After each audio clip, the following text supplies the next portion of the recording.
sebagai pengusaha, menurut aku personal branding itu penting banget, apalagi media sosial. Kita bisa bikin konten, kita bisa upload atau share sore malam hari ke calon-calon customer kita yang baru. Itu penting yang luar biasanya seperti itu. Kita kasih solusi. Yang lagi viral di kota Salatiga, konglomerat batik. Gile. Dan sebenarnya bukan kaya rayanya yang mau saya highlight, meskipun iya saya akan bongkar omset Anda, tapi lebih kepada banyak loh. Makasih loh atas toleransinya loh ya. Oke, Saya mewakili warga muslim dan juga muslimah. Viralnya Anda kan di mana-mana kan, yang pertama lagi cuti hamil. Ya kan, akhirnya dia tetap di rumah tapi tetap digaji. Betul. Justru itu peraturan dari Kementerian Tenaga Kerja ya? Iya, itu memang peraturan di Snaker, kalau orang hamil dia dapat cuti 3 bulan harus digaji. Itu peraturan dari pemerintah, Bang. Lihat, pengusaha di daerah Salatiga itu kan non muslim, ya betul kan? Iya. Ya kan, taat sama pemerintah. Oke. Keren. Dan kenapa saya highlight non muslim? Karena justru malah toleransi pada muslimah kita di sana juga luar biasa ya. Contoh yang viral kemarin ya, muslimah sama muslim maksudnya. Mau apa? Yang viral kemarin nggak tega sholat di gudang ya? Nggak ada sholat di gudang. Loh, memang kan itu kan perusahaan Anda. Kenapa Anda berikan musola kepada kami di gudang? Jadi gini, Bang, itu toko yang pertama kali sih, toko masih kecil. Itu ada 3 lantai. Jadi yang pertama itu toko, yang kedua itu tempat gudang, yang lantai 3 itu kantor. Saya setiap hari itu pasti naik ke kantor, pulang juga ngelewati gudang. Pada waktu saya pulang, Bang, saya melihat karyawan saya ini cewek ya, masih sholat itu di tengah-tengah gitu, di tengah-tengah rak. Saya rasa kok nggak layak ya. Saya merasa saya ini sedih, Bang. Benang Raja ini, bisnis saya ini maju, tapi saya nggak bisa memberikan yang terbaik buat karyawan saya itu untuk sholat. Itu aja sih, sesimpel itu. Ketika saya punya kesempatan, saya langsung bikinin musola. Masya Allah. Iya. Memang sejujurnya kan kalau founder ada juga yang akhirnya nggak sampai ngelihat ke bawah kondisi seperti apa ya. Iya. Kalau masih mikro manajemen masih kelihatan. Tapi kalau udah karyawannya berapa? Karyawan lu berapa sih? Kalau sekarang 500, Bang. 500 karyawan. Iya. Ya kan, makanya nggak kelihatan tuh layeringnya, jenjangnya sampai CEO sampai founder kan jauh banget. Iya. Berarti kalau di situ di departemen GA sama HR ya, General Affair ya, musola gitu-gitu. Iya. Di mana peraturan Anda gimana di situ? Kalau peraturan kita sholat boleh-boleh aja, Bang. Bukan, maksudnya di bawah dari departemen GA, musola. GA atau apa? Siapa? General Affair itu apa ya bahasanya? HR, HR. Ya operation juga boleh deh. Yang bangun itu divisi siapa? Bangun musola gitu-gitu. Yang bangun dari saya sendiri, Bang. Departemen apa? Langsung. Oh, Langsung. keren. Langsung, nggak pakai ada departemen. Kalau dulu belum ada mungkin ya, masih yang Oke. toko masih kecil sih, Iya. Bang. Nanti kita bahas ya. Siap, Bang. Sebenarnya saya mengundang Anda di sini karena lu tuh viral banget kok. Tuh 3,8 juta loh. Itu dahsyat. Ini TikTok ya? TikTok. Tulisannya follow back ya. Mohon maaf, cuma shareholder yang bisa di-follow sama kita ya. Siap, gak apa-apa, Bang. Itu kode sebenarnya. Anda mau di-follow back sama kasih solusi. Saham Anda berapa? Yang mau saya kasih dan valuasi kita 500 miliar. Oke, yuk. Enggak. Nah, ini gede banget loh di TikTok, di Instagram juga ya 1,7. Wah, Benang Raja bisa dibilang berapa? Top 3 di Salatiga ya?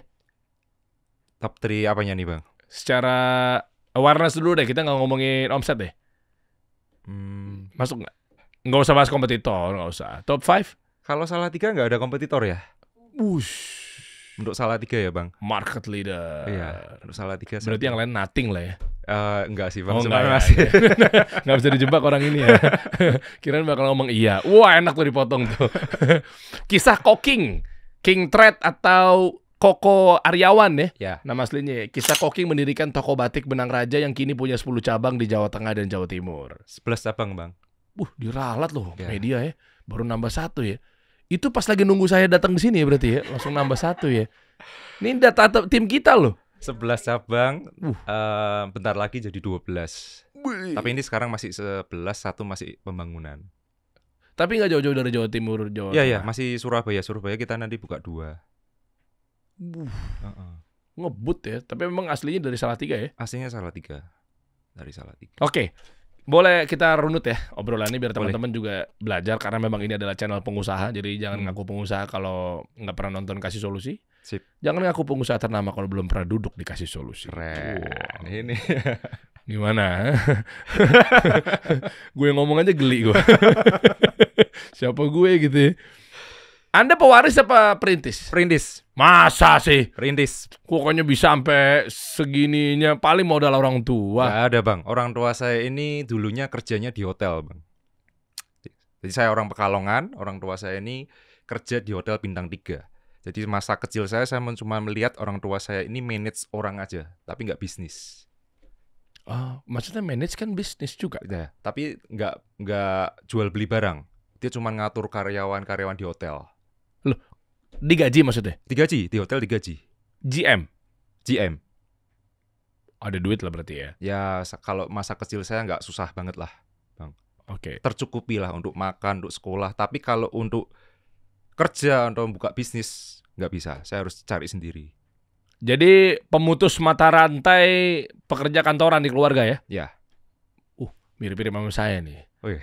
Keluarga kami, saya nggak ada pengusahanya. Nggak tahu kalau kakek lagi ya. Oke. Tapi yang kita runut sampai kakek pun dari ibu maupun bapak nggak ada. Nggak ada. Ya ekonomi, banking gitu ya, sama ada yang di kepolisian. Udah gitu doang dari bapak. Jadi kita sama-sama pejuang ya. Iya. Sakit ya ternyata ya. Berat ya. Iya, Pak. Oke, terus modalnya gimana dari situ? Apa memang udah ada bakat gitu? Kalau dulu modalnya pertama kali saya jadi sales dulu, Bang. Jadi saya itu nyelesin bawa batik masuk ke pasar, ke swalayan, ke toko-toko. Di situ ternyata ketika saya jadi sales itu saya dapat ilmu paling banyak di sini, Bang. Saya tahu toko yang rame, toko nggak rame seperti apa, karyawannya bagus nggak bagus seperti apa, barang yang bagus, barang nggak bagus seperti apa. Ketika saya jadi sales, nggak ada di sekolahan itu. Jadi ketika saya punya pengalaman itu, ketemulah sama istri saya. Istri saya punya ruko yang sangat kecil di Salatiga, nggak layak menurut saya. Cuman kita memberanikan diri, yuk kita buka yuk ala kadarnya. Nah, disitulah benang raja pertama kali di Salatiga. Loh, aset istri itu berarti dari istri atau dari orang tuanya? Kalau istri dari orang tuanya, rukonya nggak layak ya menurut saya buat buka toko. Tapi kita coba aja. Lo bekas apa? Gudang. Disewain gitu ke pengusaha gitu. Nganggur itu. Rukonya kalau disewain mungkin saya nggak bisa masuk ya, karena kan ada nyewa. Ini kosong memang tempatnya. Bukan, maksudnya orang tua istri itu beli ruko, abis itu diproduktifisan gitu. Iya. Oh, Iya. Oke. Si istri Cuma punya ruko. nggak layak gitu. Masih ada nggak fotonya? Ada sih. Ada ya? Ada ya. Buat memotivasi aja sih Boleh, sebenarnya. ntar ada. Nanti kita munculin ya. Boleh. Ya, kita pastikan berarti udah dikirim ya. Ini dia fotonya. Wih. Wah, parah banget. Oh iya. Segitunya ya. Oh, Masya Allah. Nah, itu tahun berapa kok? Itu 2013. Awal mula. Oke. Akhir tahun itu, Desember. Mundur dikit ya. Ah. Sales nih, ini menarik ya. Memang saya sepakat sih mengenai ilmu sales, marketing itu kan kayak nggak ada di kampus. Betul. Cuma mungkin saya nggak selevel Timothy Ronald ya. Begitu duduk di sini kan dia bilang katanya nggak ada itu kuliah marketing, kuliah bisnis, bahkan dia bilang bisnis ya. Oh, dalam hati agak bablas juga sih kalau dari sudut pandang saya ya. Saya pun juga ngambil bisnis manajemen juga ada juga sedikit ya. Betul. Minoritas saya setuju. Oke. Minoritas saya dapetin di kampus gitu ya. Sisanya ya learning. Tapi minoritas yang value ya, bukan berarti kayak dikitnya, bukan tolak ukur dikit ya, tapi ketajamannya gitu ya. Okay. Anyway begitu gitu. Tapi ya udahlah. Tapi setuju juga sales marketing tuh sebenarnya memang learningnya banyaknya di lapangan. Karena apa? Bisa nemukan bahwa ternyata bisa tahu ini stoknya begini, lakunya begini. Apa yang dilihat gitu loh? Pada waktu saya masuk ke perselesan ya Bang ya. Kan saya itu kan datang ketemu sama Om, Tante, Pak Kaji, Bu Kaji. Saya menawarkan barang barang apa yang laku itu ya saya tahu memang dia ordernya banyak di situ. Dari barang-barang itu. Terus saya bisa tahu nih, toko ini kok rame, sedangkan yang toko sana kok nggak rame. Kenapa? Oh ternyata dari displaynya barang berbeda. Yang sini displaynya asal-asalan, yang sini displaynya rapi. Itu saya terapin nih Bang di toko saya. Jadi display kita harus rapi, menarik, menyenangkan supaya kalau customer datang tuh happy lihatnya. Oh. Itu Bang. Oke. Mm-mm. Saya kasih feedback nih. Mm-mm. Jadi banyak luar sana yang ngeluh ya. Jadi sales. Kita sebut saya oknum lah ya. Oke. Yang dia tahu bahwa lo panas-panasan, canvassing, nawar-nawarin. Iya. Pasti kan macam-macam pengalamannya kan. Heeh. Dari mulai dikasih tangan doang sampai diludahin mungkin. Saya Iya. pernah dengar cerita teman-teman saya begitu. Gue bilang udahlah sana pergi lo. Segitunya kan, Iya. nawar-nawarin kain, Iya. contoh bahan, pasti gitu kan. Mm-mm. Cuma memang ada 2 tipe manusia nih kok. Nanti lu bisa tambahin. Yang pertama, karena mungkin dia nggak ngelihat satu peluang. Mm-mm. Ya udah ya kerja aja udah. Ngeluh aja kerjaannya. Kan begitu kan. Heeh. Dan yang kedua ternyata inisiatif, kooperatif, kreatif itu ada di kepalanya dia. Mm-mm. Kayak gimana caranya gue kaya, gimana caranya, kok dia bisa dia, Mm-mm. kok dia bisa nggak miskin ya, kan gitu kan. Heeh. Itu kali yang lu lihat itu kali gue ya. Justru Bang, ini pertama kali saya nyalesi ini kan saya ketemu sama yang punya toko ini ngomong aja kan nggak bisa ya Bang. Karena awal kan belum pengalaman. Ngomong nggak bisa, cara bahasa tubuh ketemu sama bos-bos atau owner-owner punya toko nggak bisa. Saya ini kalau ditolak, dicuekin, datang didiemin itu udah makanan saya sehari-hari Bang tuh, itu sales. Saya makan itu semua Bang. Jadi mental saya ketika saya buka toko, sepi nggak sepi, rame nggak rame, maju terus sampai sekarang. Gara-gara itu, pengalaman itu. Boleh dong motivasinya buat teman-teman semua yang sering ditolak, capek. Berarti mereka sebenarnya kan ada juga nggak males ya. Mereka mau nyamperin, cuma tekanannya ketika dihina gitu-gitu ya. Iya. Apa coba tips and triknya tetap bertahan? Karena memang pada waktu saya jadi sales sering dihina, terus memang kemampuan nggak ada ya Bang.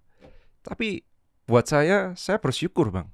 Itu menjadikan pengalaman saya untuk menghadapi masalah-masalah ketika saya buka toko itu mental saya tuh udah tenang. Masalah gini saya udah pernah diginiin, is oke lah, jalan aja, maju terus. Gak apa-apa, is oke teman-teman kalau dihina. Cuman dicuekin gitu, makan aja itu, nikmatin. Buat kita pengalaman kita menjadi lebih baik ke depan. Oke. Kalau masalah mentalitas oke lah ya. Heeh. Alah bodo amat. Tapi kan tetap ada harus target closing kan. Mm-mm. Nah itu kan jaga mood, Mm-mm. moralitas dan seterusnya kan ada di situ tuh.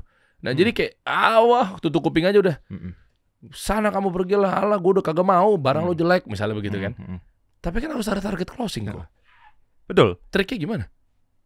Nggak semuanya yang kita datengin nyuekin kita pasti. Oh ya. Nggak semuanya. Kalau yang memang ini kita cuekin, is oke. Bulan depan kita samperin lagi. Tapi kan untuk target closingnya bisa ke tempat yang lain Bang.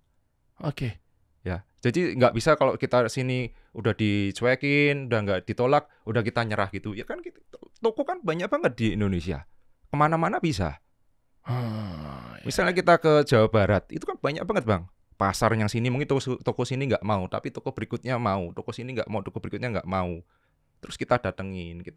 Lama-lama punya pengalaman, ngomongnya enak, skillnya kita nambah, orang pasti mau.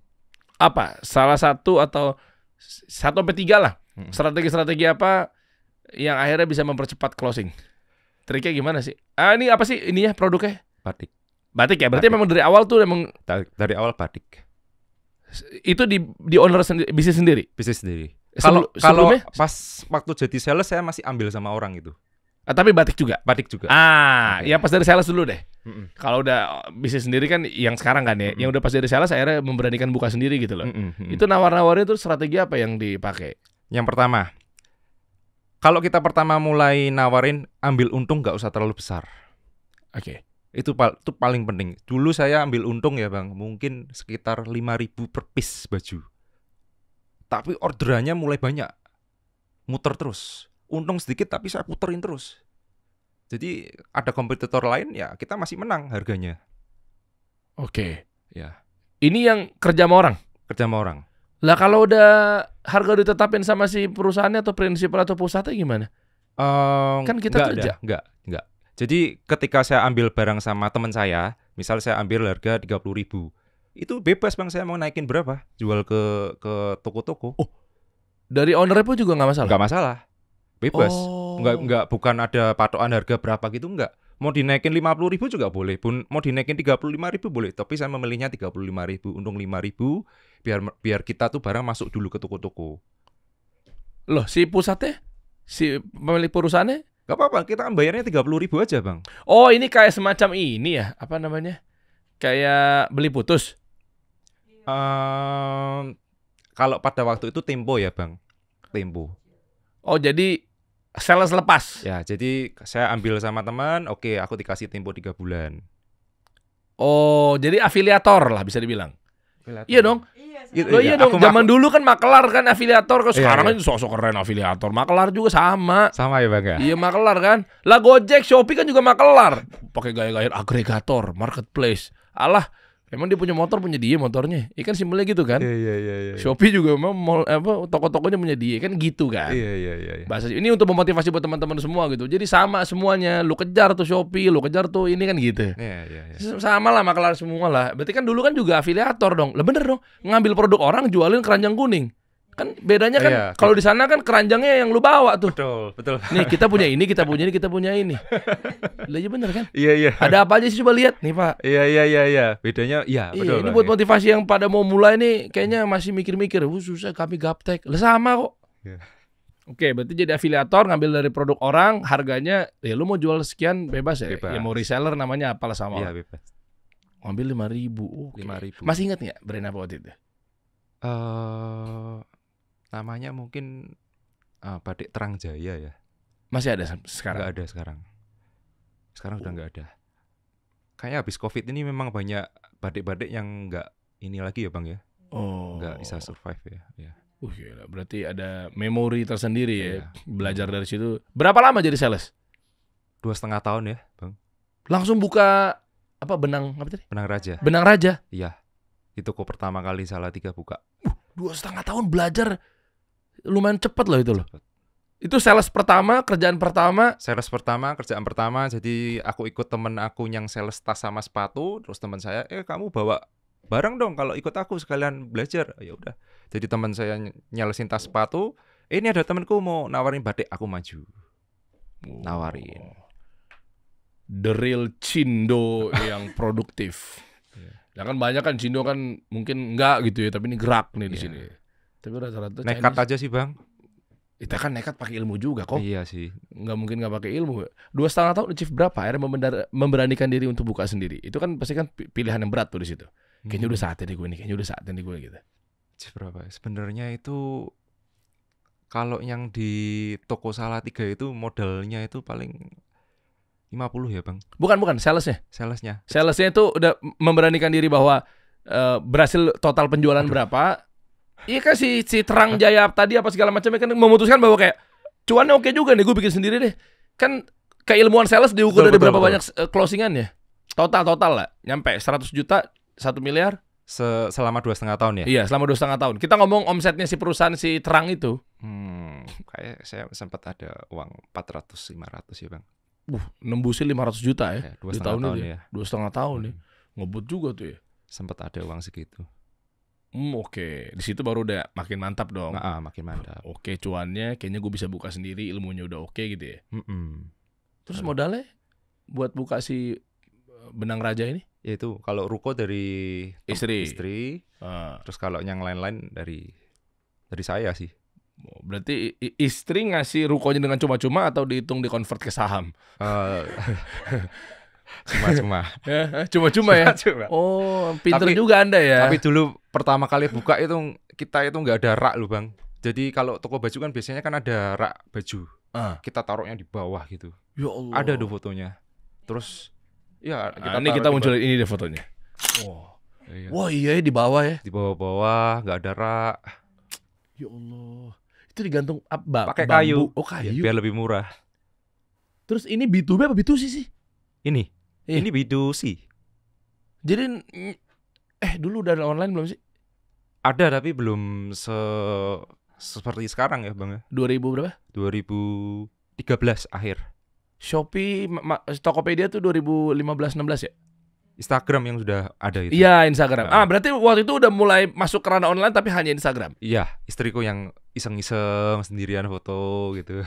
Terus jualan dulu berarti pakai hashtag ya? Ngandelin hashtag kan? Hashtag. Zaman dulu Bang kan Ya. algoritmanya belum kayak sekarang kan? Iya. Kan zaman dulu Iya kan iya iya kita pakai hashtag. iya dong, misalnya Iya, kayak batik murah, Heeh. batik Salatiga gitu Iya, kan, iya, iya. pasti kan. Heeh. Kalau sekarang kan dibantu sama algoritma kan, jadi Iya. viralitasnya jadi lebih mudah lah kasarnya gitu. Paling banyak online apa offline saat itu? Saat itu offline. offline. Orang datang ke sini, Datang ke sini. Datang Oh. ke sini, Bang. ngandelin datang atau nawar-nawarin juga ke kongsi nasi ya apa istilahnya? Enggak, orang datang ke sini kita pasang banner ya di jalan-jalan. Banner-banner di jalan-jalan ada batik harga segini dulu. Oh, ini dong bayar pajak dong. Bayar. Lah, oke, modal sampai segede kayak sekarang ini nih. Biar teman-teman memotivasi karena penonton saya kan pasti kan yang baru-baru mulai kan, ajarin gimana cara bikin bisnis batik gitu. Ya kalau modal puluhan sih ya, Bang, 50 60 ya. Di luar dari ruko ya. Di luar dari ruko. Itu tabungan dari komisi dari sales ya. Ya, komisi dari sales itu 50 60. Awal mula aku inget banget kok. 50 60. Makanya kita kan ini kan kalau kita udah buka toko nggak bisa semuanya kita ambil tempo, Bang. Ada juga yang harus beli cash supaya tempatnya full lengkap kan. Nah, itu kita pakai sebagiannya buat cash, sebagian bisa tempo kita ambil. Oh Gitu. iya. Nah, ini berbicara mengenai tempo juga mungkin Koking ini bisa ngasih masukan buat teman-teman semua insight-nya. Kan pernah denger ya, lu harus bangun brand, iya kan. Nah, akhirnya kenapa memang karena biar lu bisa dikasih tempo. Kalau untuk urusan cash flow ya, Betul. kenapa? Karena lu dipercaya, lu trusted kan gitu. Betul. Dengan lu personal branding terserah deh mau personal branding atau product branding, pokoknya bangun brand. Betul. Akhirnya dimudahkan untuk tempo. Termin of payment-nya bisa mungkin berapa bulan sih maksimal? Kalau dulu 3 bulan, kalau sekarang 2 bulan ya, Bang. Dulu 3 bulan pada mau, sekarang 2 bulan malah. Kenapa? Banyak oknum ya? Kabur. Mungkin ya dari mereka ya ini kita bisanya 2 bulan gitu. Berapa persen yang dikasih tempo sama yang harus cash? Ini juga kita belajar arus cash nih sama Koking nih. Berapa ya? 50-50 lah ya. 80% yang 80% yang tempo. cakep itu. Caranya gimana? Sekarang ajarin teman-teman semua biar bisa dapat tempo. Anda muka duanya seperti apa kalau boleh tahu? Jadi benernya seperti Bang Dery ngomong, ketika saya melakukan personal branding, Bang, itu mulai dikenal. Itu UMKM itu setiap hari pingin ketemu saya untuk masukin barang, udah nggak apa-apa tempo berapa bulan bebas. Itu UMKM yang masih lumayan menengah ya. Apalagi setelah saya melakukan personal branding, pabrik-pabrik yang kemungkinan, Bang, kalau saya nggak personal branding, saya kesana mungkin diusir karena ini pabrik besar-besar soalnya. Itu mereka bener-bener datang pingin ketemu saya, pingin masukin barangnya ke benang raja. Tempo siap, dia bilang gitu. Tuh. Catat ya guys, personal branding. Iya. Saya sampai berbusa Iya. cerita tentang Sering nonton denger, juga. Bang. Wah, terima kasih. Saya berkali-kali marketing evolution 1.0, 2.0, 3.0 Iya. dibully satu Indonesia. Katanya, apa itu caranya begitu udah pada ngerti yang dimaksud? Iya juga ya. Iya. Ya kan. Termasuk yang personal branding apa segala macamnya gitu kan. Masa sih orang beli karena kitanya? Bukan ke personal branding juga bisa ngerusak produk kita kalau kita melakukan aneh-aneh. Wah, panjang lah. Iya. Dibully lagi gue satu Indonesia. Biarin lah. Tapi bener kan kekuatan personal brand ya. Bener, Bang. Ini teman-teman, aku setelah melakukan personal branding sama sebelum melakukan personal branding, dampaknya luar biasa banget buat bisnis aku, Bang. Dari omset ketika saya buka cabang sebelum personal branding sama sesudah personal branding, jauh sekali omsetnya sama aku udah melakukan personal branding. Coba Jauh. kita munculin di layar before afternya biar kelihatan nih perbandingannya. Tiara, coba kita bahas personal branding dikit ya buat teman-teman semua. Ini dimasukin ke Canva kayak atau apa kayak dibuat biar sebelah kiri sama kanan biar lebih gampang ketenelaahannya nih. Ini kan before-nya nih. Kan kalau ganti-ganti slide kan takutnya nggak kebanding gitu loh. Taruh aja di yang udah kayak sekarang, udah megah istimewa yang valuasinya berapa triliun sekarang lah. Enggak tahu. Enggak. Coba sebelum personal brand omset. Lah kan kotor, Bos. Kalau sebelum personal branding omset kurang tahu ya, Bang ya. Ambil yang kecil-kecil aja. Malah diskusi sama bini lo. Coba. Taunya setelah personal branding ya? Iya boleh. Oh, malah ngajakin obrolan di personal brandingnya. Boleh kalau gitu. Nih. Gila, mimpi apa ya? Kalau dipikir-pikir pengusaha kalau bisa begini. Dulu kita lahir dari ruko yang tanda kutip busuk gitu loh ya. Sekarang bisa kayak begini tuh, lihat tuh. Nah, tuh, the power of personal brand salah satu caranya. Betul. Berapa ke berapa coba? Gara-gara belum personal brand sama setelah personal brand. Bulanan aja dulu. Kan kalau tahunan kan pasti juga ngeluarinnya kan berat kan kata-katanya. Kalau sebelum personal branding berapa ya? Lama-lama Ci lu aja ngomong deh lama-lama. Laki lo nggak ada berani-beraninya. Gini aja bang. Sebut dong. Oke, habis taunya hah? Single digit kok double digit kata dia. Single digit ke double digit. Kalau sekarang Ini J apa M nih? Apa T nih? wah kalau T enggak lah bang. JMT soalnya nih. Juta, jut, mil apa tril nih? M lah ya. M ya. Oh berarti satu digit berarti anggaplah kita pakai angka kecil aja kali ya. Gue juga tahu gue nyelamatin lo dari pajak lah. Oke ya. 1M ke 10M gitu kan. Berarti 10 kali lipat kan? Iya, Logikanya sama- gitu kan. Gila kali 10 personal branding Kali 10. dahsyat. The power of personal brand The bisa power bikin omset kita kali 10 atau 10 kali lipat, guys. Iya, Iya dong. iya. Untuk ngejar 2 angka kan. Beneran nih fakta nih teman-teman. Wih, Real. Gila 11 cabang, Bos. Coba mana bandingin ya. Berarti the power of personal brand. Gue bilang kenapa? Karena ada elunya, ada trustnya, ada elunya yang dipegang. Kekuatan personal branding gitu. Tapi versi Koki gimana personal brand? Maksudnya apakah muncul? Apakah harus bikin konten? Muncul. Muncul ya? Muncul. Oke. Apa strateginya? Maksudnya dengan sisi ciri khas, karakter, konsep kan macam-macam tuh. Ada yang dengan visual, pesulap merah, Oke. Om Deddy Kobuzer. Kalau aku seringnya bikin konten yang berbagi di toko aku, Bang. Oke. Jadi kalau misalnya ada bapak sama anak datang ya, dia ke toko, dia lagi mau beli kebaya misalnya, terus dia mau bayar di kasir, terus aku tanda tangani, terus aku bilang mari Pak, terus aku tinggal gitu kan. Terus Pak ini udah dibayarin sama koko yang tadi tanda tangan. Keren. Terus mukanya dari customer itu happy dan happy kan. Ya. Nah itu kita video terus sampai dia pulang bahagia, ternyata seneng netizen sama gitu. Marketing 3.0 yang dipakai. 3.0. Ya kan humanis, Oke. bikin bahagia. Ya kan, dilayani nama ownernya langsung. Oke. Jadi lu beli jadi siapa? Jadi orang yang berbahagia, jadi orang yang happy, nggak ngomongin tentang produknya gitu kan. Guru ini, guru. Enggak dong, enggak dong. Kata gue guru ngaji, panggil guru. Keren, ini kan dia pakai pola seperti itu, jadi nggak banyak ngomong produknya. Gue ngeliat lu juga kok yang sempat FVP juga di tempat gue, yang ada 2 orang, terus di meja, terus dikasih hadiah ya apa sih? Ada yang satu yang rambutnya ungu ya apa sih? Oh, Alah, gue lupa lagi. kanu satu ke bisa ngubah dari angka 1 ke 3 enggak? Iya, apa di meja tuh maksud gue tuh kayak Iya, apa? permainan. Permainan ngerubah angka 1 jadi Ke ngerubah 3. angka 3 gitu. Kalau bisa dikasih hadiah ya? Kalau bisa dikasih 300.000, kalau nggak bisa dikasih es krim. Oh iya, kayak gitu-gitu. Seru banget loh. Jadi kita nih jangan terpatok. Kita nih punya batik, kita nih punya kopi, kita nih punya topi ya. Lu fokusnya pada si produknya mulu. Sementara orang beli tuh karena manfaatnya kan. Iya. Gue datang ke sana karena manfaatnya, karena begini. Oke, itu cerita tentang personal branding udah kuat kan? Ditandatanganin apa segala Iya, macamnya. iya. Lah kalau belum kuat yang mereka lagi merintis bangun personal branding, caranya gimana? Siapa yang mau minta tanda tangan dia? Orang dia juga siapa? Kalau pas sebelum ada toko itu, ini saya tuh malah dulu sebelumnya karena sering lihat influencer berbagi di jalanan gitu ya bang. Oke. Itu kan view-nya gede-gede ya bang ya. Nah dari situ tuh saya melihat, saya kalau melakukan berbagi di jalan itu, bisnis saya ini nggak dikenal mandalan bang. Karena kan yang dilihat kan di jalanan yang berbagi kan. Iya.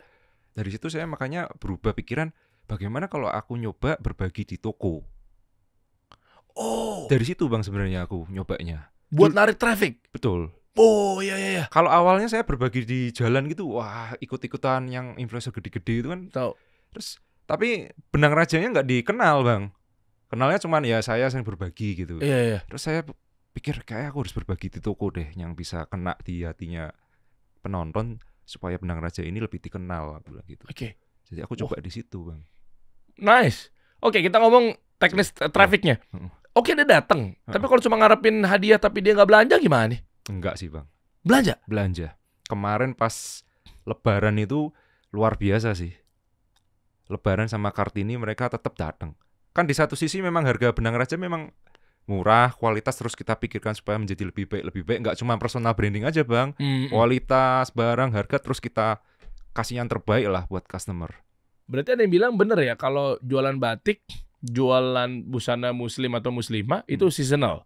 Maksudnya dibelinya saat tahunan doang. Itu menjadi satu solusi atau bukan tuh? Kan meskipun ada yang bilang dari sisi positifnya. Iya kan sekalinya setahun tapi kan sekali gebuk langsung ratusan miliar misalnya. Kalau pengalamanku iya. Jadi kalau event-event tertentu memang batik ini akan naik. Tapi kalau kayak sekarang ini slow. Slow tuh bukan berarti rugi ya Bang. Masih jalan aja biasa. Slownya lu berapa kok? Aduh. Yang ada di Bitcoin deh berapa deh Bitcoin? Aku Bitcoin udah nggak ada Bang. Oh, udah dijual, udah lepas semua. Sayang gitu ya dijual. Gue pikir lu udah punya pandangan beda. Menurut gue Bitcoin alah scam gitu ya. Taunya ujung-ujungnya nyesel. Ya, Gue pikir apaan? dulu sempat ikut-ikutan tapi dikit aja sih. Iya. Bang Dery punya Bitcoin nggak? Terus abis itu pinter deh balik-balik. Tolong ya ini sesi saya nanya pada Anda. Iya.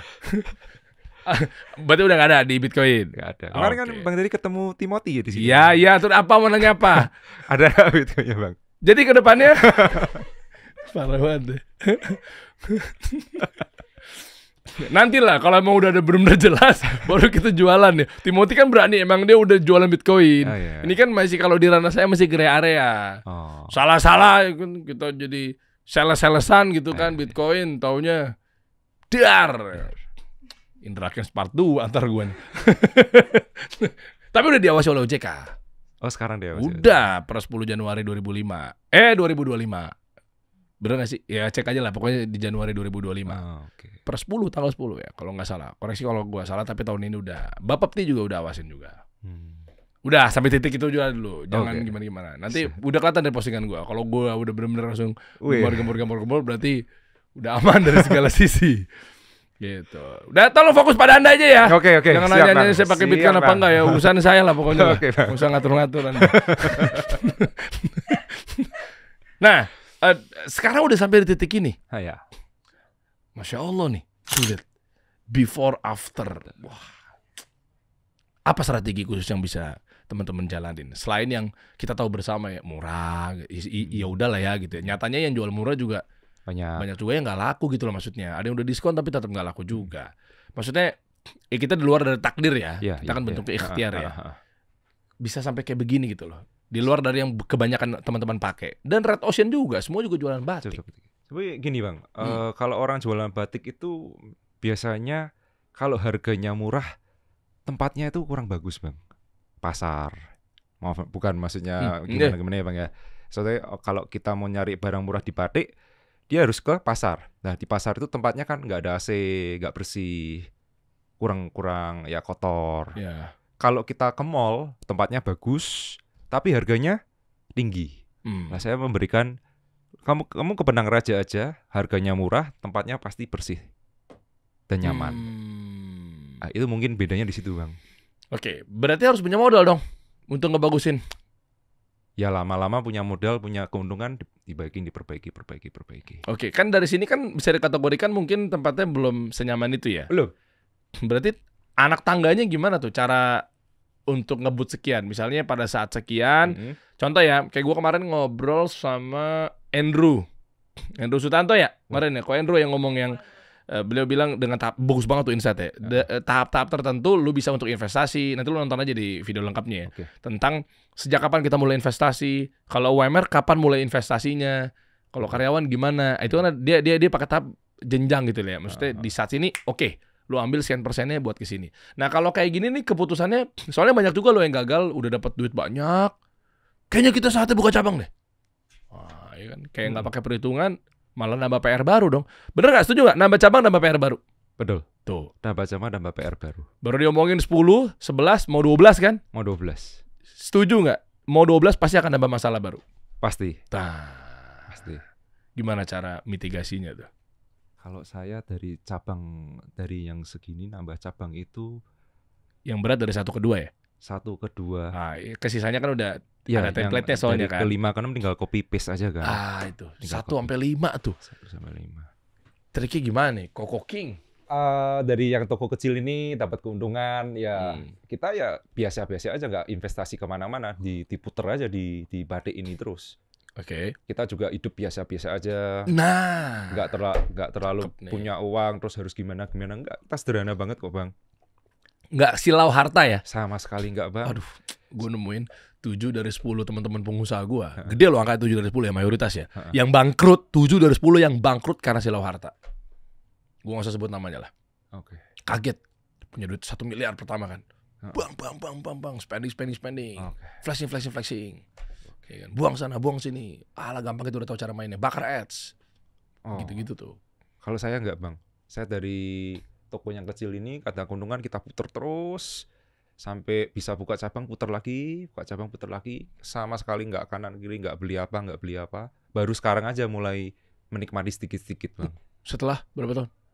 Mungkin kita 11 tahun ya. 11 tahun? Baru saya bener-bener ya beli untuk anak, belilah mobil untuk anak biar nyaman. Sebelumnya sederhana banget bang, sangat sederhana. Padahal udah punya uang. Udah punya. Sederhana banget. Kejawab ya. Gue undang belakangan ini kan banyak cindo-cindo yang gue undang ya. Karena stigmanya adalah bagaimana cara orang Cina yang sukses tuh ngatur duit. Itu asik banget tuh kalau kita bahas karena permintaannya seperti itu. Karena kan stigmanya kan masuk ke komplek PIK, masuk ke komplek di daerah Jakarta Barat, apa ini apa segala macamnya gitu kan. Alam Sutra, BSD, kan banyak yang nggak tahu, makanya kasih solusi hadir menjembatani teman-teman semua. Sebenarnya orang-orang Cina nih, nah gue pernah dapat waktu itu kalau nggak salah waktu gue di label ya, ini teknik yang gue pakai waktu zaman-zaman ngeband dulu lah itu. Jadi si ownernya label kita itu kalau tidak salah ngomongnya sistem Cina itu kalau mau sukses keluarganya itu dididik 10 kali, gimana ya bahasanya? Gini deh, gue lupa istilah kiasan yang bagus, tapi intinya lu mau beli barang 10 juta, lu harus punya dulu duit 100 juta. Itu gimana tuh penerjemahannya? Kayak 10 kali kan? 10 kali. Ya, kalau maaf ya, kalau di kita nih budaya-budaya yang mungkin Indonesia apa segala macam ya, saya sebut saja oknum lah. Lu punya duit 10 juta, ada barang 8 juta, itu lu sikat tuh. Kebayang gak maksud gue? Mau pakai cara utang kek, mau pakai cara ini kek. Harusnya kan kalau lu mau beli barang 1 juta, lu harus punya duit dulu 10 juta. Betul. Ini yang saya dapat ya dari kawan-kawan Cina-Cina sukses yang sekarang yang luar biasa gitu. Dia hemat kan terkenal dengan pelit dalam arti positif ya. Betul. Lu mau beli mobil 100 juta, lu harus punya uang 1 miliar. 1 miliar. Kita mungkin punya uang 300 juta, lihat ada mobil 100 juta disikat. Kan masih ada 200 juta lagi. Kan gitu kan pola pikirnya kan? Kan tetap mayoritas banyak dibanding 100 juta ada 200 juta lebih banyak. Tapi malah jadi kepleset. Nah, gue gak tahu kalau versi lu gimana. Kalau aku ya seperti yang nyambung lah berarti ya. 11 tahun baru beli-beli ya. Ya. Bahkan kalau nggak maksudnya kalau saya punya uang 10 juta harus beli 1 juta dan itu memang nggak perlu, saya nggak usah beli, nggak apa-apa bang. Nggak usah beli nggak apa-apa. Yang penting saya fokus dulu supaya ini tokonya makin besar, cabangnya makin banyak. Nanti kalau kita udah 11 cabang atau nambah cabang, bolehlah nikmatin sedikit-sedikit. Ini pola dari keluarga, budaya dari... Enggak sih bang, memang saya seperti ini aja sih bang. Saya simpel bang. Kalau sehari-hari ya mungkin kalau kerja naik mobil, tapi kalau sore naik motor, main basket, enjoy aja, nikmatin aja hidup kayak gitu. Ngantong ini udah sekian banyak, tetap nggak mau beli, susah juga lah ngontrol hawa nafsu begitu ya. Iya, tapi enjoy aja lah, gini aja enjoy kok bang, nggak usah yang mobil sport ya bang. Iya. Saya sering dibully kok katanya owner ini mana mobil sportnya, biarin aja nggak apa-apa. McLaren lu warna apa bos? Nah, itu kan. Ya saya nanya doang, nggak pakai yang lagi viral. Hijau, kuning, nggak ada. Aset apa aja sekarang? Aset. Ya, kita nggak usah ngomong revenue, kita ngomong mobil. Pakai apa mobil? Kalau mobil paling Alphard buat anak-anak ya, adalah anak sama keluarga. Oke, Alphard terus.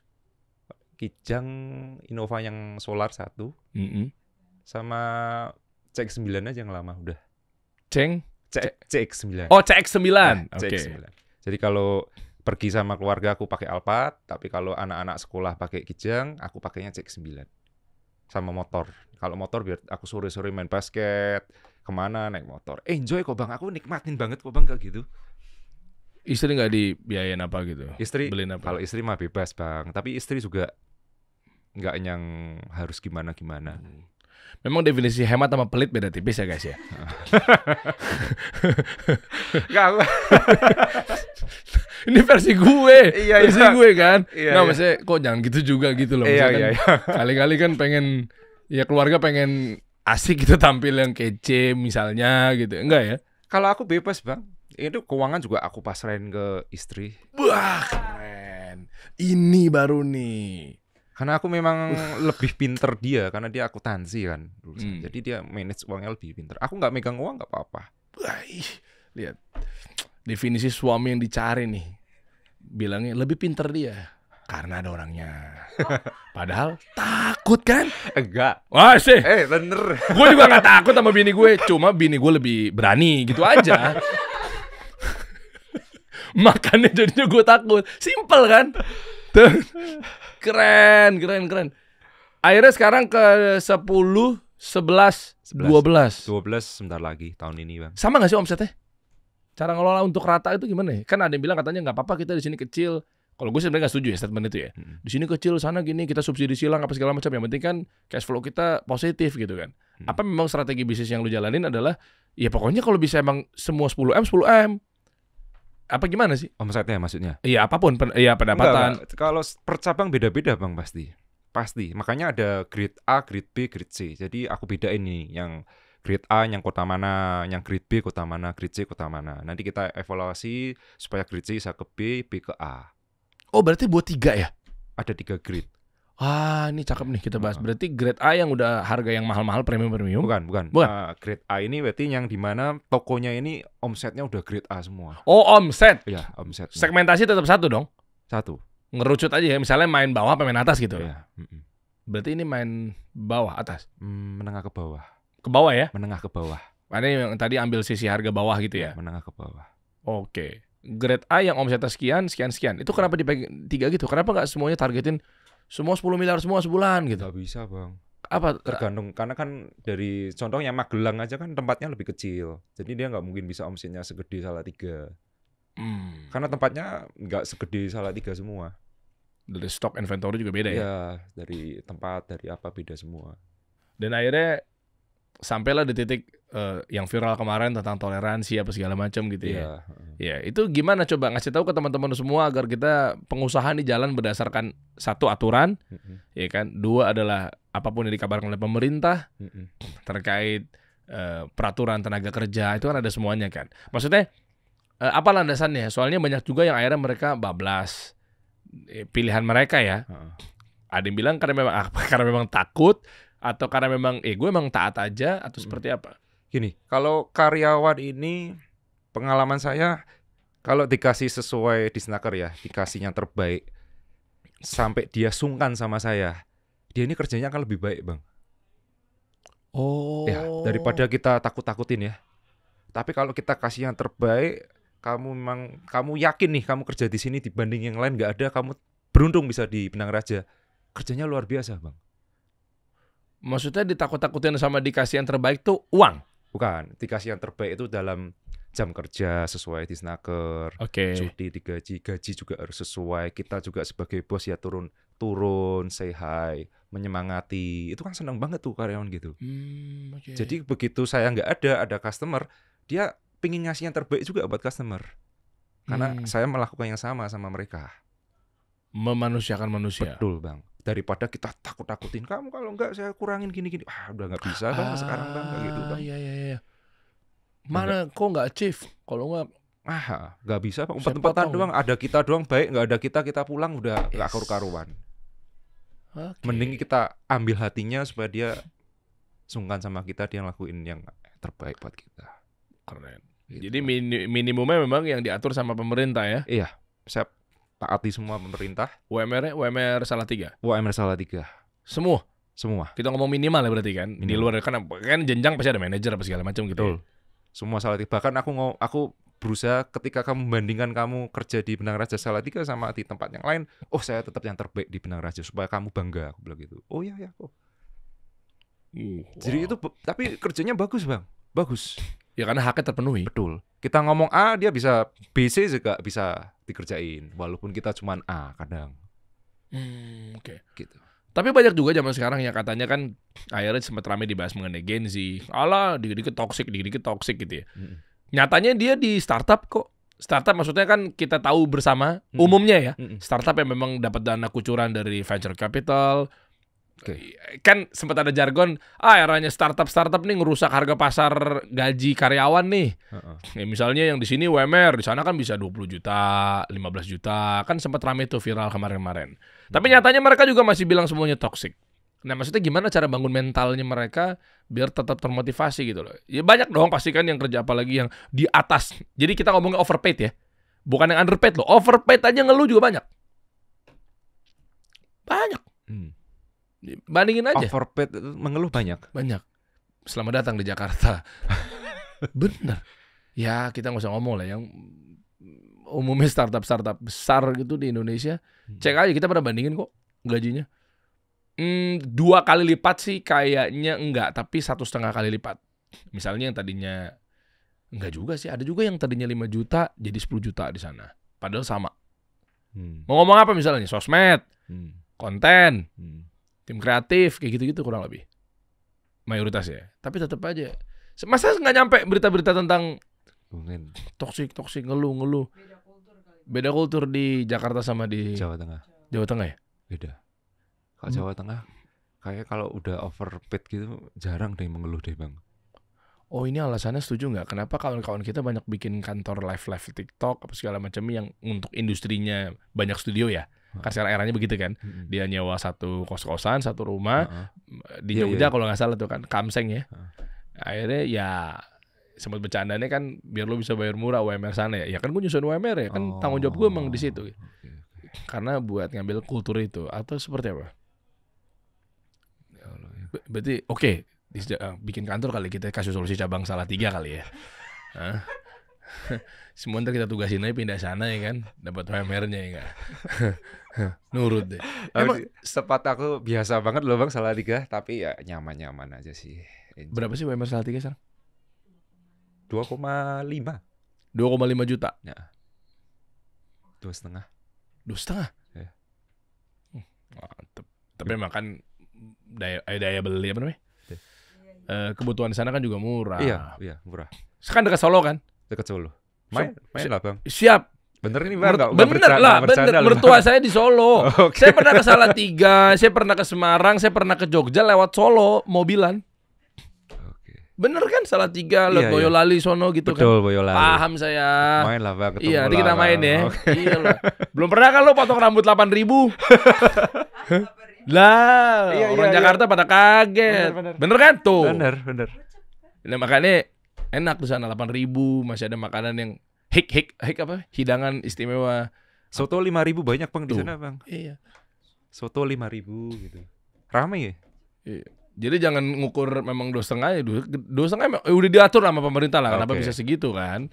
Segala macam. Sama lu kesini juga. Lu MS ini 5 juta ya habis juga. Sama lah.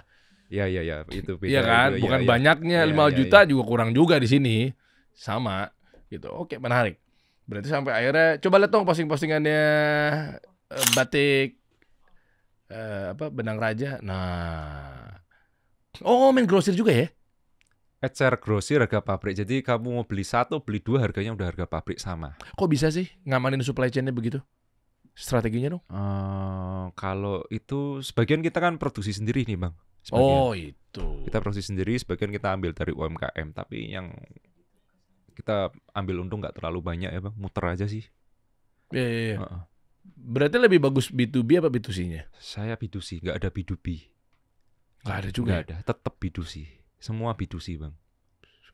Wow. Jadi memang datangin dari customer datang dia beli. Justru itu bang, ketika saya mencoba buka toko, dulunya kan sales itu kan B2B. Saya ketika saya kasih barang dapat pembayaran tempo gitu bang ke saya. Ketika saya buka toko pertama kali, loh ini kok kita dapat cash tiap hari. Ternyata kita B2C dapat cash tiap hari, geraknya bisa lebih cepat ternyata. Makanya salesnya aku tinggal sekarang. Udah. Tapi kan kalau B2B juga langsung banyak orderan deh. Betul, tapi bayarnya bisa tempo. Misalnya 2 bulan. Ya, jalan lagi bulan depan ya. Jadi geraknya agak lambat ya bang. Makanya tadi Koking bilang kan, kita dapat cash. memang kuncinya perusahaan cash. Cash ya, Bang. Oke. Iya. Ya cash flow kan harus Iya. cash ya. Kalau cashnya nggak ada gimana? Iya. Babak belur ya. Berarti sekarang udah positifnya udah EBITDA-nya udah berapa persen tuh ya?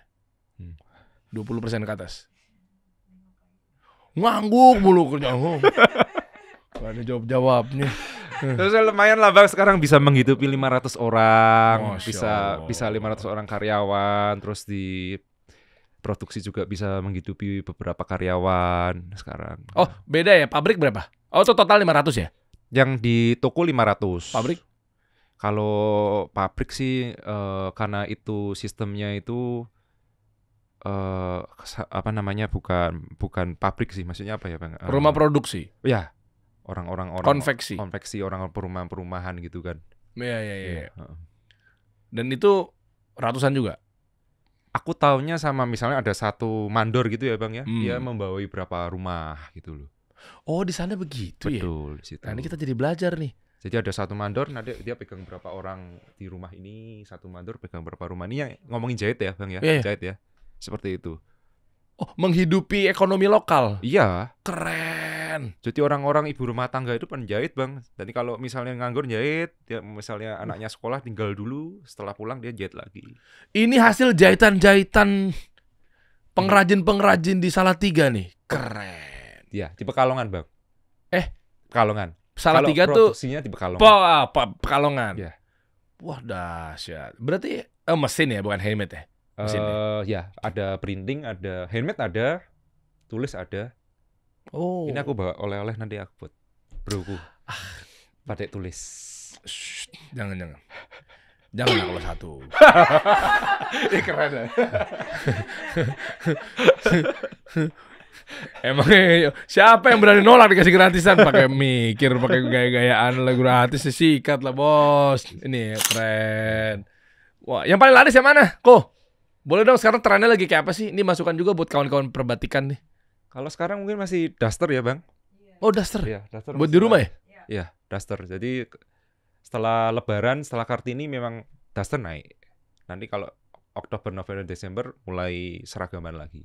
Hubungannya sama tadi nyebut Kartini maksudnya memang sebegitu euforianya sekarang ya, masih Oh, iya. untuk memperingati Hari Kartini. Hari Kartini ini luar biasa sekali Bang tokonya. Ada nggak ya videonya?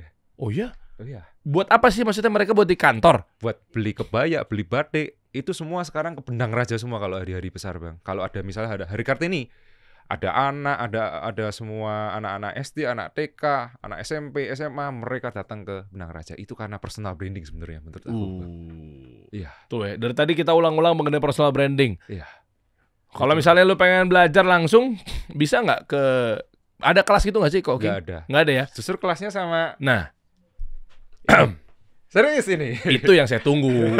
Saya tadi kan menghormati tamu. Saya mau jualan, tersangkanya kan jualan juga kan. Enak kalau begitu. Jadi gini guys, saya akan kasih tahu bagaimana cara bangun personal brand. Kalau mau tahu infonya ada di bawah ya. Iya. Kita kan menghargai dulu, ya nggak? Masa kita buka warung dalam warung, ya nggak? Bahaya. Berarti ini masih buka kelas nggak sih Bang? Masih? Ada.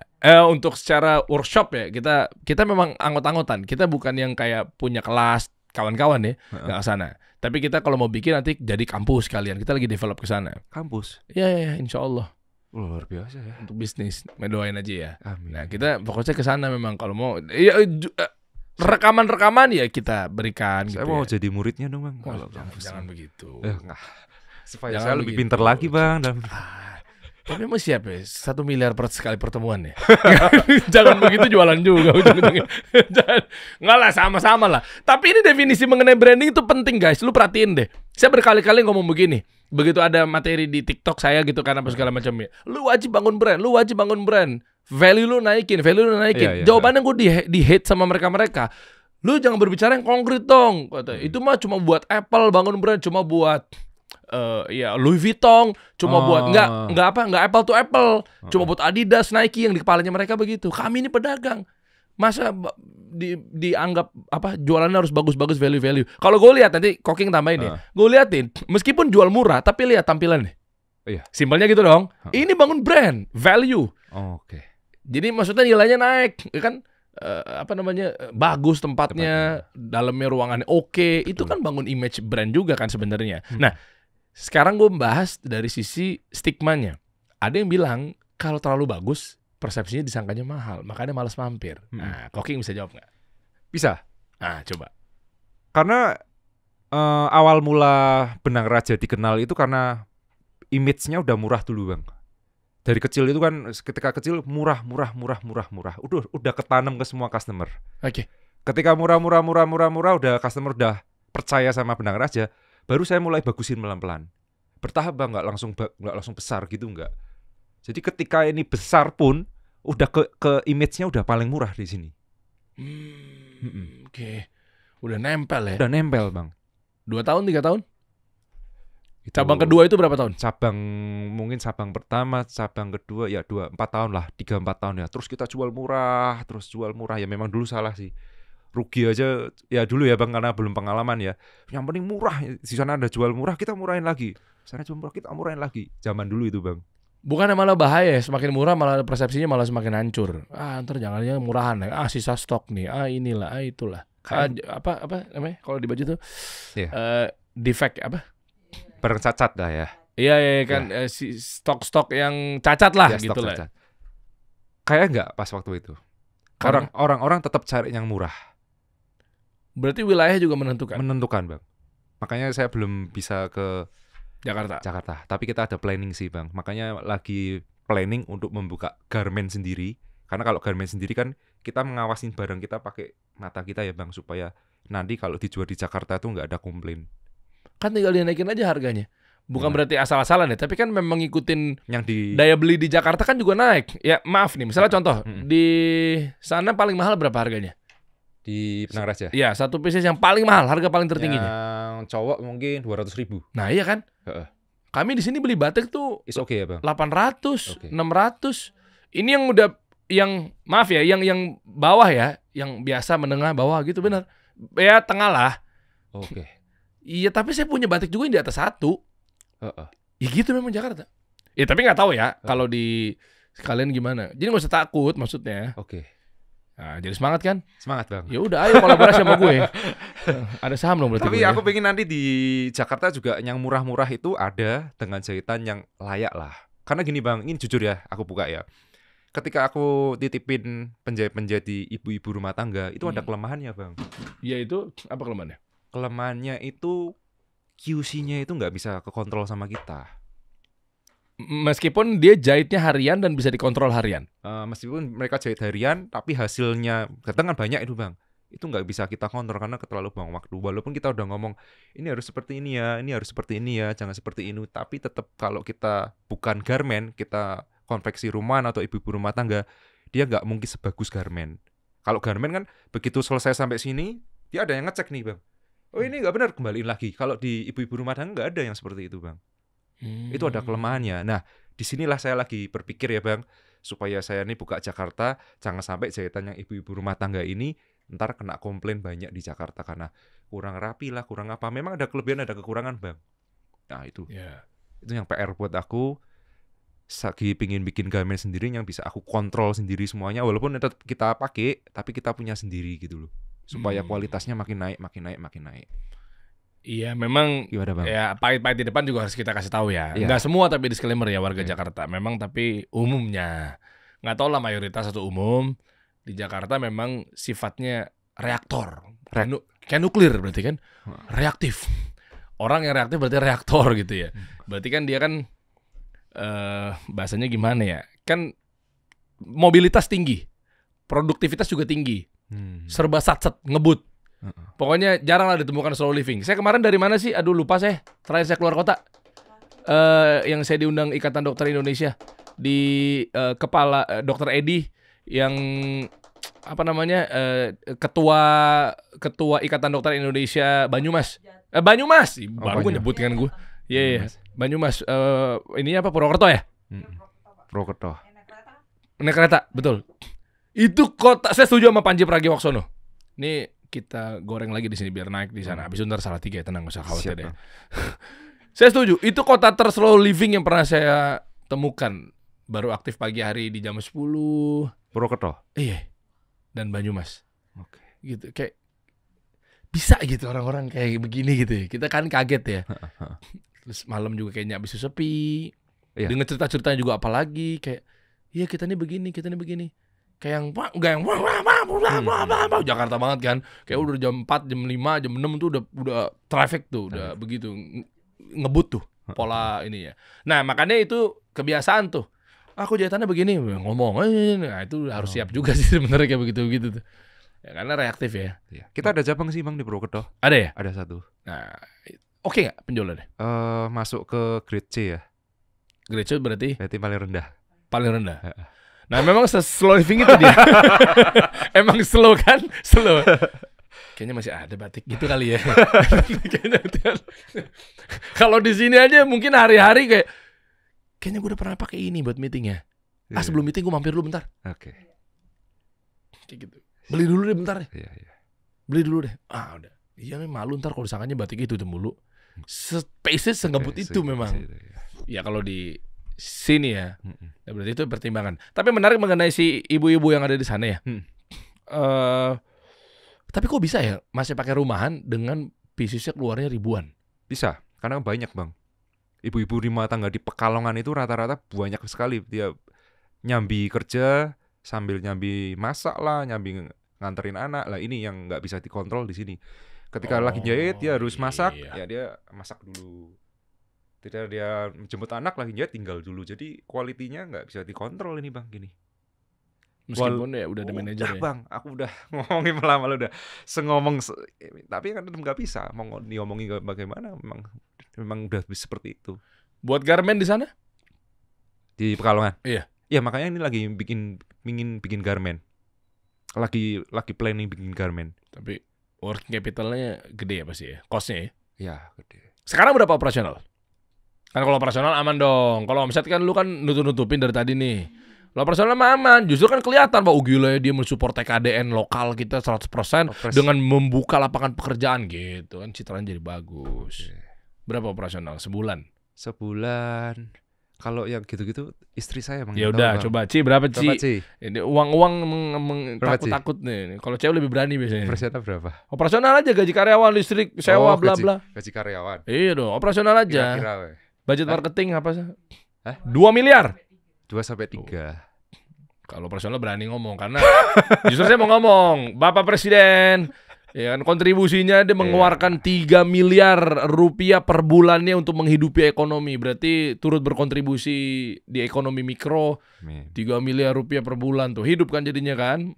Tenaga lokal. Dahsyat. Kalau ibu-ibu itu dibayar berapa ya? Per apa sih hitungannya? Per jahit? Per potong ya Bang ya. Per potong. Per potong.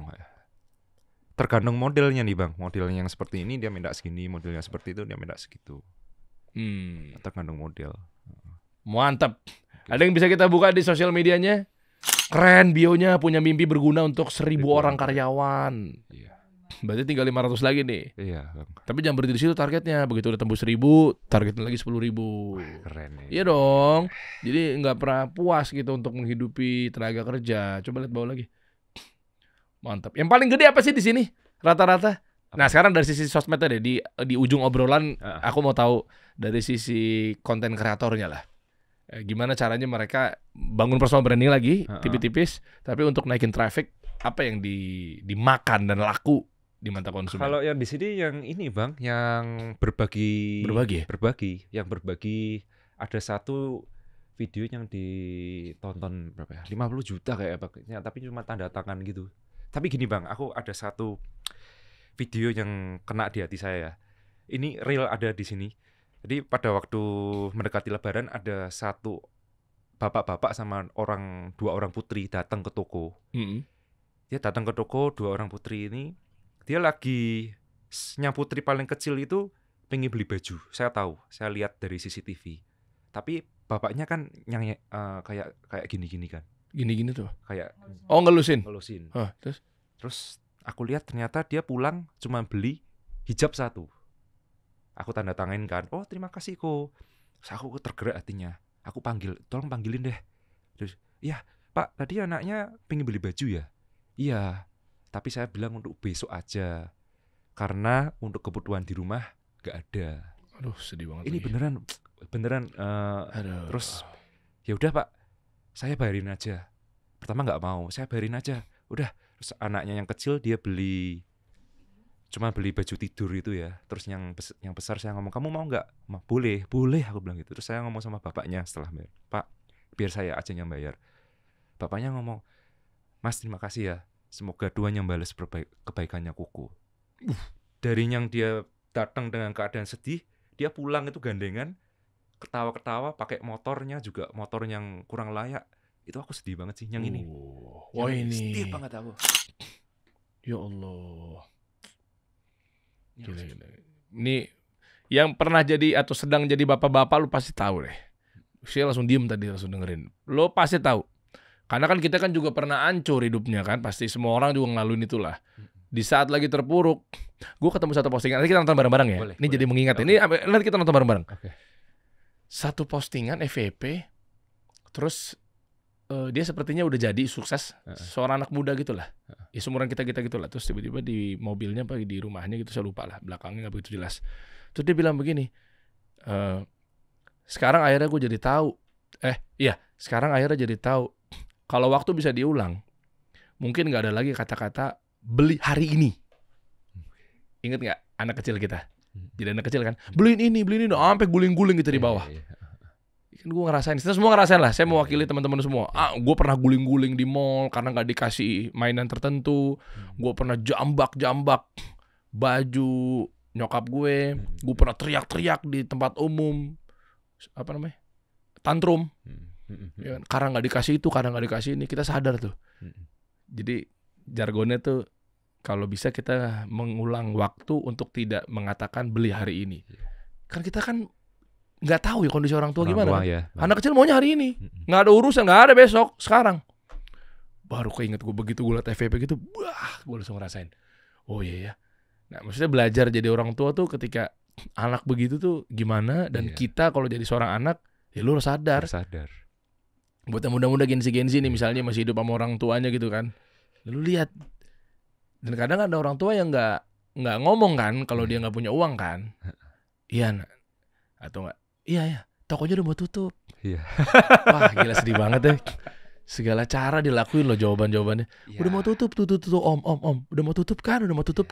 Dia nggak bilang kalau saya nggak punya uang gitu. Papa nggak punya uang, enggak. Dia pasti ngeles. Gimana caranya biar anaknya nggak sedih kan? Tuh tante udah mau tutup kan? Dia kelip-kelipin mata. Udah mau tutup kan? Iya udah mau tutup gitu.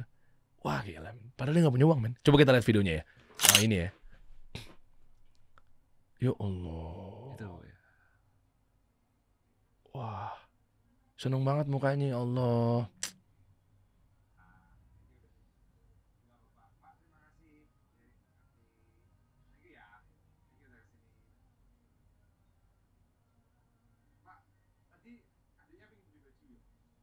Oh, tadi dia keluar. Aku tergerak hatinya, Iya, Bang. iya. Hatiku tergerak gitu.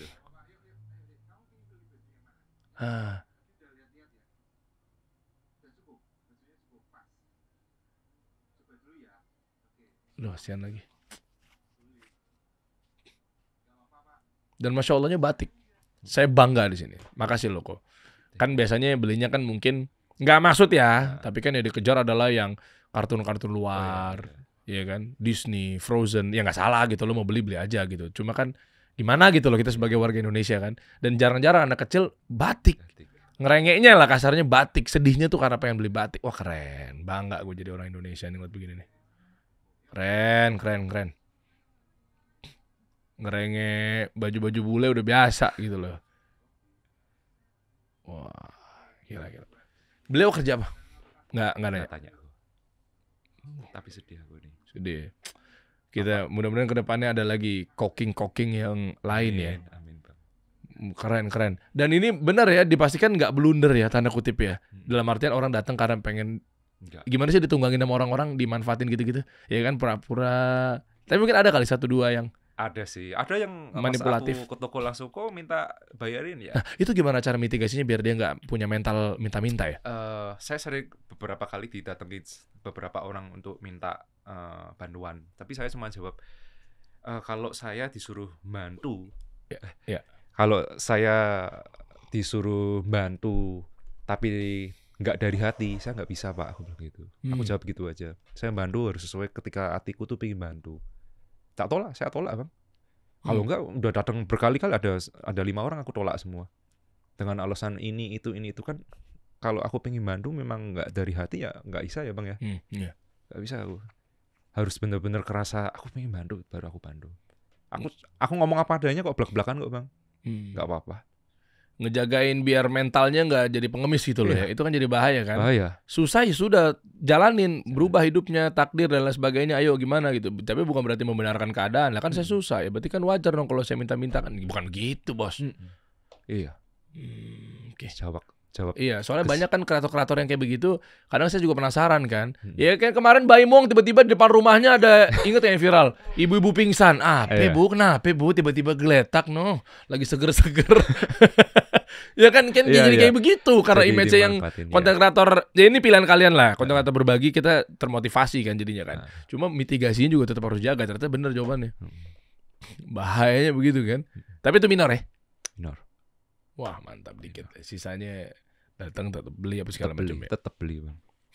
Ada yang mau ditambahin buat teman-teman semua sebagai ujung obrolan ini, terutama buat pengusaha deh. Iya, mungkin ada beberapa ya sedikit masukan lah. Jadi kalau sebagai pengusaha, menurut aku personal branding itu penting banget Bang. Ya, apalagi media sosial. Media sosial menurut aku ini alat komunikasi terbaik Bang saat ini. Kita bisa bikin konten, kita bisa upload atau share sore malam hari ke calon-calon customer kita yang baru. Itu penting yang luar biasanya seperti itu. Jadi jangan takut kita pakai media sosial. Atau kita bikin konten dulu juga aku bikin konten asal-asalan. Tapi kan hari demi hari, bulan demi bulan, tahun demi tahun kita kan lebih tahu apa yang pas buat kita. Jadi jangan takut pakai media sosial. Itu aja sih Bang. Wih, keren. Sekarang akhirnya Benang Raja bisa sampai titik ini. Kita doakan semoga juga banyak cabangnya. Amin. Tujuan saya sih selain memang untuk kehidupan dari koking sendiri ya, tapi lebih kepada kan dengan banyaknya cabang kan harapannya juga bisa membuka banyak lapangan pekerjaan. Di Salatiga gimana kan? Karena kan isunya katanya susah nyari kerja sekarang. 7,2 juta orang di Indonesia yang masih nganggur. Tapi di sana nyatanya seperti apa? Hidup. Di sana masih oke Bang, masih banyak masih berkembang juga sih. Wah keren. Di sana banyak pabrik-pabrik garmen juga, jadi bisa nampung tenaga kerja banyak di sana, Salatiga. Keren. Terutama saya terkesima dengan operasionalnya 3M. 3M itu untuk kategori Salatiga banyak loh itu. Ya, 3M ini kan lu kali 2,5 juta, lu bagi 2,5 juta berapa banyak tuh ibaratnya? 3M itu untuk 11 cabang. Gede tetap aja. Gede Jawa ya? Kan? Iya, Jawa Tengah, Jawa Timur. Iya. Mestinya kalau dibanding di Jakarta kan mungkin operasionalnya lebih di atas itu lagi. Dengan kondisi industri yang sama ya. Iya. Perputarannya, uangnya apa segala macamnya kan beda. Iya Bang, kan bayar gaji karyawan aja udah kalau 500 orang berapa? Termasuk BPJS ya itu ya. BPJS udah berapa? Iya. Dengan minimal UMR di sana, dengan angka operasional 3,5 miliar tuh udah gede banget maksudnya. Iya. Dahsyat, berarti berapa banyak orang-orang yang akhirnya dapat kerjaan gitu kan. Ini aku ada kasih. Alhamdulillah dapat brownies kita. Hah? Kirain brownies itu tampilan apa? Kok Aryawan King. Aduh, repot-repot banget sih. Aduh, baru saya mau ngomong kenapa satu. Enggak.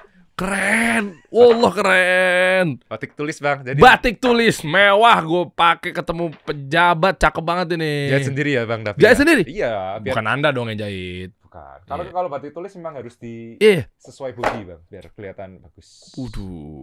Saya abis ini mau telepon tailor saya. Wah. Sorry teman-teman ya, emang kelas kita kan udah punya tailor sendiri ya. Saya telepon langsung. Siap. Seno namanya, Seno Tailor. Iya, itu dipegang para staff lah. Waduh. Top itu dia kerjanya. Termasuk baju yang saya pakai. Seno Tailor nanti. Mas Seno bikinin dong versi ini gimana ngomongnya? Udah kasih aja udah gitu kan? Kasih, karena itu udah pola, udah tahu. Oh dia udah tahu nih ya? Udah tahu. Jadi ntar pola semua, nepung semua depan, batik harus gini Bang. Ketemu kan? Ketemu semua. Iya. Kantongnya ada nggak sih kayak mana contohnya? Coba lihat dong. Sekalian aja kita oprek-oprek nih. Ya, yang gini-gini nih. Nah, ini. Oh susah ya berarti ya. Jadi tengahnya tuh. Iya. Gitu. Iya, dia tuh kan ini kan kancing dong. Dia kan bukan kayak pakai apa namanya? Bukan kayak kaos gitu kan? Betul. Jadi bener-bener pasti bisa lah ini. Masih bisa. Kan udah biasa. Memang levelnya Mas Yano tuh luar biasa. No, lu udah gue endorse lu ntar courting lo ya nanti abis ini. Courting, tetap minta courtingan ya. Tetap minta courtingan. Ya, banyak deh orderan di pejabat-pejabat tuh. Ya Mas Yano ya, nanti buatin kayak begini lah. Ada referensinya nggak? Gua kurang paham nih kayak begini-begini. Maksudnya ini kan tulis apa mungkin ada berbeda dengan yang lainnya terus kasih satu contoh foto untuk kayak begini gitu. Ininya ngikutin sana aja Mas Yano gitu. Gimana cara? Harusnya dia lihat. Udah tahu lah pasti ya. Udah tahu. Kan untuk lengan untuk apa kan udah pola semua. Cakep ya, mantap. Terus Tapi ngefit badannya ya. Beda Bang, ini lebih bagus buat Abang. Ya, Dibanding ini. masa lu mau ngasih gue yang bisa Ini gue keluarin spesial. dari ruangan ini sekarang juga ya. Batik tulis berapa harganya? Ya, Kita ukur lah. Enak aja gue dikasih murahan. 2 juta ya. 2 juta. 2 juta. Wah, Karena kan tulis, cakep. kalau tulis itu kan Betul. ngerjain gini 1 bulan Bang. Di atas batik termahal gue. Bagus. Berarti jadi batik termahal gue nomor pertama sekarang. Saya beli paling mahal yang pertama satu bukan setengah tulis apa ya? Bang. Nggak tahu gue kagak paham begitu produk-produk. Oke. Pokoknya 1,5 1,6 apa berapa gitu. Ya ada di ngelihat di mola gitu. Oke. Ya udah gue beli. Oke. Keren nih, cakep gitu. Oke, Kita oke, beli. oke. Itu apaan tuh yang segitu harganya? Di Jakarta ya Bang? Jakarta. Apa tuh? Kemungkinan bisa bukan tulis Bang, karena Jakarta memang yang printing yang Oh, gitu dijahit ya? bagus bisa nih. Ada tim saya nggak? Tolong dibakar aja dong. Jangan Bang. Enggak gitu ya. Langsung sombong ya. Langsung sombong. Iya. Batik tulis. Kita lihat dong. Waduh, bagus lagi. Jadi dia dicanting kan? Iya, dicanting. Ini manual Bang, jadi benar-benar manual. Oh iya. Iya. Apresiasi nih dari ibu siapa yang bikin? Bukan ibu siapa sih, pekerja aja sih Bang. Batik, orang batik. Wah, keren. Pokoknya dia tinggal ikutin aja kan ya. Iya, Ada ini cara-caranya nggak? Jadi begini, jadi begana. Jadi kalau batik tuh kain ini udah pasti jadi apa ya bahasanya? Udah defaultnya udah pasti begini gitu. Ya, apa udah. bisa diginiin gitu? Nggak Enggak. bisa, udah pasti jadi Hah? gini. Huruf K gitu nggak bisa. Kasih Nggak, solusi. Dia gitu. pasti udah tahu Bang, kayak ini kan buat tangannya, ini buat apa. Emang gitu ya? Iya. Ih, tuh pada tahu semua kan? Kalian 36 tahun gue baru tahu. Ini kan ada buat lengannya. Taunya dari mana kok tangan mana tangan? Ya, harusnya tahu Bang. Emang gitu ya? Oh, bukan asal canting. Bukan. Ya Allah, gue norak banget ya selama ini ya. Bukan asal kayak bagus nih referensi. Bikin aja udah. Enggak. Oh, enggak gitu. Dari kainnya ini udah membentuk pola buat Bang Dery sendiri. Jadi ini satu-satunya di dunia? Ya enggak lah Bang, enggak maksudnya batik tulis ini seperti itu Bang. Yang pola-pola. Gue pikir satu-satunya di dunia. Tapi nggak bisa sama kan? Enggak bisa sama. Nah itu maksud gue. Maksudnya kalau batik tulis dia mau bikin gini lagi pasti beda kan? Iya. Pasti beda. Walaupun mirip ya. Gue jual 20 juta cakep ya. Tujuannya udah dijual lagi, udah dikasih dijual lah. Mantep. Berarti kita bikin tangan yang udah tahu lah dia lah ya. Tahu, Bang. Ini apanya? Kotak ini. Ini bagian ini ya, sini ya. Kantong ini. Jadi ntar kantongnya juga harus ini. ngepung. Mana sih? Kantong baju kan? Ya, Kantong biasa kan? Kantong itu. Tahu dari mana nih kantong? Kotak Kotak. bentuknya. Bentuk. Kantong gue segede ini ntar. Enggak kan? Tapi kan ini nanti dipasin sama motifnya, Bang. Oh. Buat apa? Kantong yang dalam. Iya.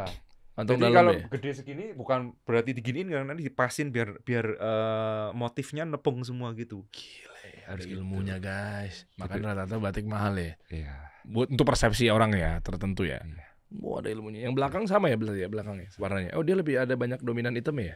Enggak, bedanya apa? Nah, ini. Jadi nanti ini belakangnya Abang nih. Ini belakangnya tampaknya Abang gini. Karena motifnya rata-rata belakang begini. Jadi depannya juga nanti akan seperti ini tapi nepung gini, Bang. Oh, ini yang ketemunya tuh yang burung ini. Iya. Ketemu tengahnya itu. Ketemu tengahnya. Cakep. Wallah. Sumpah keren. Tengah. Wah, Nanti kerahnya pakai ini, Bang. Kerahnya pakai ini. Pakai ini. oh, Kerahnya paham. sini ya. Kerahnya di situnya ada kayak keluar-keluar itunya. Sama nanti di sininya pakai Iya. ini juga. Muter gitu. Situ muter. Oh iya. Rata-rata keras sama Harus. ini namanya apa ya? Mindset. Iya, memang mindset kita ini harus. Mindset dah ya. Mindset. Lu bilang mindset bingung gue. Hah? Nah, kontribusi Anda apa sih? Nanya cici mulu, nanya bini lu mulu. Kontribusi Anda di sini ngonten aja berarti ya. Nggak tahu bisnisnya berarti ya. Dia lebih harus Mindset apa sih? mindset ya. Mindset. Oh, mindset. Oh, mindset. Ya, gue pernah denger mindset. Mindset. Mindset. Berarti kan leher sama kera sama ini Mindset. biasanya sama tuh batik tuh. Sama. Jadi Iya, nanti iya. kerahnya sama ini motifnya ini semua. Ya, betul. Oh, dia ngambil dari berarti dipotong taruh sini, potong taruh gini. Ya, betul. Potong-potong kan? Potong-potong. Wah, keren. Oh, depannya begini, guys. Coba dibentangin dong. Nah, dibentangin dong. Ini spesial nih buat Dery Hansan. Dibentangin dong. Tuh, gimana sih bentuknya? Nggak yang dada mana? Nah, gini kan? Iya. Tuh, ntar bakal begini nih. Tuh, lihat. Dia tahu loh, gue dulu pernah gabung di Viera kan, ada V di sini nih. Wah, keren. Keren. Tuh, cakep. Ini ada unsur-unsur apa nih? Kayak begini-begininya nih. Enggak ada ya? Nggak ada. Ada arti-arti tertentu. Ini berarti batik apa sih, Pekalongan ya? Ya Pekalongan. Kan katanya bukan batik ada kayak daerah-daerah gitu ya? Batik Ada. Pekalongan, batik Jogja kan, batik apa? Cirebon ada. Batik Cirebon itu. Kalau ini jadinya batik Pekalongan. Itu kan dari motif kan? Dari motif. Dari motif. Oke. Tapi orang jadi gini Bang, Coba lihat. batik Pekalongan Cirebon juga bikin gini ya nggak apa-apa. Bukan berarti ini punyanya Pekalongan, punyanya ini. Yang bagus yang dia bikin sekarang. Oh, tapi kan bukannya kayak batik Kalimantan nanti beda lagi gitu. Paling ada motif kalau batik Cirebon Megamendung. Udah itu aja patokannya di situ. Baru Megamendung dengan Awan itu ya. Iya, Awan iya. itu punya Cirebon. Tapi kalau Pekalongan ya semuanya ya batik itu kayak jadi satu. Bang. Begitu ya? Heeh. Oh, tengahnya begini nih cakep banget Mm-mm. lagi. Nice. Oke. Keren. Siap. Berapa lama sih paling bikin?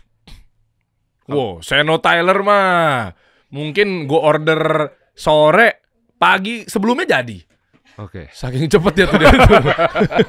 Saking cepetnya dia. Top dia. Lah, baju ini 24 jam, Bro. Percaya nggak? 1 hari. Ini baru kan? Ini baju pertama saya perdana baru nih. Kan kalian baru lihat kan? Heeh. Biasanya gue lengan panjang nih. Ini gue order kemarin sore sebelum gue pelantikan di Dekopin, Heeh. Dewan Koperasi Indonesia. Alhamdulillah. Makasih Pak Menteri, Pak Budi Ari, Pak Menteri Koperasi. Jadi ada bisa dibilang ada organisasi resmi lah di bawah Kementerian Koperasi Oke. gitu ya. Jadi hati-hati ya. Berani-berani sama saya rezim loh. Hati-hati ya. Nah, itu gue nunggu kan. Heeh. Nunggu acara dimulai, nunggu Bu Puan datang, nunggu Menteri Pak Budi Iya. Ari datang, nunggu Pak Supratman Menteri Hukum datang. Rame lah waktu itu lah. Iya, heeh. Saya order, gue ngeliatin kan, wah. Nanti mau gue kasih dekopinnya kan, Heeh. biar lebih gue banget lah. Gue bilang, keren-keren banget baju-bajunya, ada yang custom juga ya, ada logo di sininya kan. Udah deh, gue inget channel kan. Mas Seno, bikinin dong meja putih 2, agak krem 1, 3. Sore nih. Lah kemarin ngabarin sore juga yang waktu yang sama, jadi genap 24 jam. Ini saya Gojek apa gimana nih? Wih. Keren. 3 baju Seno Taylor langsung jadi begini bro. Keren. Tuh dalam waktu 24 jam. Nah gue udah ngomong begini Mas Seno, berarti lu garanti orang-orang bikin 24 jam. Keriting-keriting datangan lu dah. Keren. Nanti ini jadi nih Seno 12 jam dong ini dong. Selalu pakai furing Mas Dery. Furing ya? Bang Dery ah. Furing itu apa sih? Furing tuh kayak lapisan dalamnya. Udah tahu lah pokoknya. Tahu lah, ya. Udah tahu Pasti pokoknya tahu dia. bikin malu ntar saya meeting sama Pak Prabowo pakai itu. Waduh, ngeri juga. Foto ya? Siap. Siap. Brand ambassador baru, mantap. Langsung salaman, enggak. Makasih ya bro ya. Siap. Thank you. Nanti kita lihat update seperti apa. Nanti begitu jadi gua akan posting dan gua akan tag Benang Raja. Siap. Pak. Mantap. Kita kasih solusi.